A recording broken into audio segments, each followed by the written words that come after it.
Hello माँ, मैं रोहन बोल रहा हूँ। कैसी हो माँ? मैं ठीक हूँ बेटे। ये बताओ तुम और बहू दोनों कैसे हो? हम दोनों ठीक हैं माँ, आपकी बहुत याद आती है। अच्छा सुनो माँ, मैं अगले महीने इंडिया आ रहा हूँ तुम्हें लेने। क्या? हाँ माँ, अब हम सब साथ ही रहेंगे। निधि कह रही थी कि माँ जी को अमेरिका ले आओ, वहाँ अकेली बहुत परेशान हो रही होगी। हेलो, सुन रही हो माँ?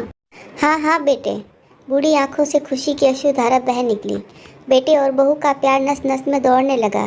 जीवन के 70 साल गुजार चुकी सावित्री ने जल्दी से अपने पल्लू से आंसू पोंछे और बेटे से बात करने लगी। पूरे 2 साल बाद बेटा घर आ रहा था। बूढ़ी सावित्री ने मोहल्ले भर में दौड़ दौड़ कर ये खबर सबको सुना दी। सभी खुश थे कि चलो बुढ़ापा चैन से बेटे और बहू के साथ गुजर जाएगा। रोहन अकेला आया था।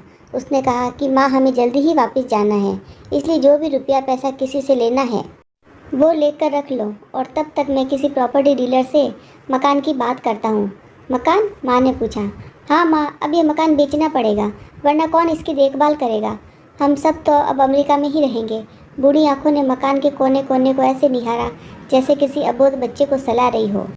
आनन फानन और ओने पोने दाम में रोहन ने मकान बेच दिया। सावित्री देवी ने वो जरूरी सामान समेटा जिससे उसको बहुत ज़्यादा लगाव था।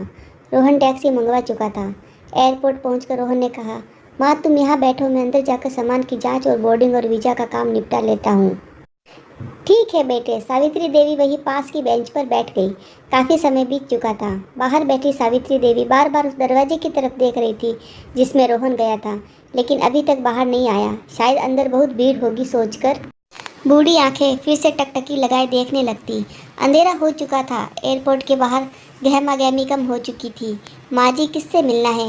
एक कर्मचारी ने वृद्धा से पूछा। मेरा बेटा अंदर गया था टिकट लेने, वो मुझे अमेरिका लेकर जा रहा है, सावित्री देवी ने घबराकर कहा। लेकिन अंदर तो कोई पैसेंजर नहीं है। अमेरिका जाने वाली फ़्लाइट तो दोपहर में ही चली गई। क्या नाम था आपके बेटे का? कर्मचारी ने सवाल किया। रोहन। सावित्री के चेहरे पर चिंता की लकीरें उभर आई। कर्मचारी अंदर गया और कुछ देर बाद वापस बाहर आकर बोला, माँ जी, आपका बेटा रोहन तो अमेरिका जाने वाली फ़्लाइट से कब का जा चुका। क्या? वृद्धा की आंखों से आंसू का सैलाब फूट पड़ा। बूढ़ी माँ का रोम रोम कांप उठा। किसी तरह वापस घर पहुंची, जो अब बिक चुका था। रात में घर के बाहर चबूतरे पर ही सो गई।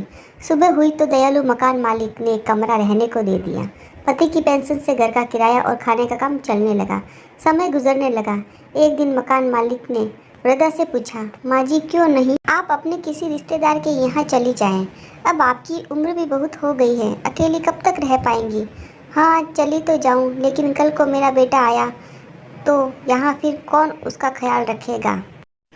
किसी ने सच ही कहा है, भले ही मोहब्बत का जिक्र करता है ये सारा ज़माना, पर प्यार की शुरुआत आज भी माँ से होती है। अगर आपको ये कहानी पसंद आई हो तो मेरे चैनल को लाइक और सब्सक्राइब ज़रूर करें।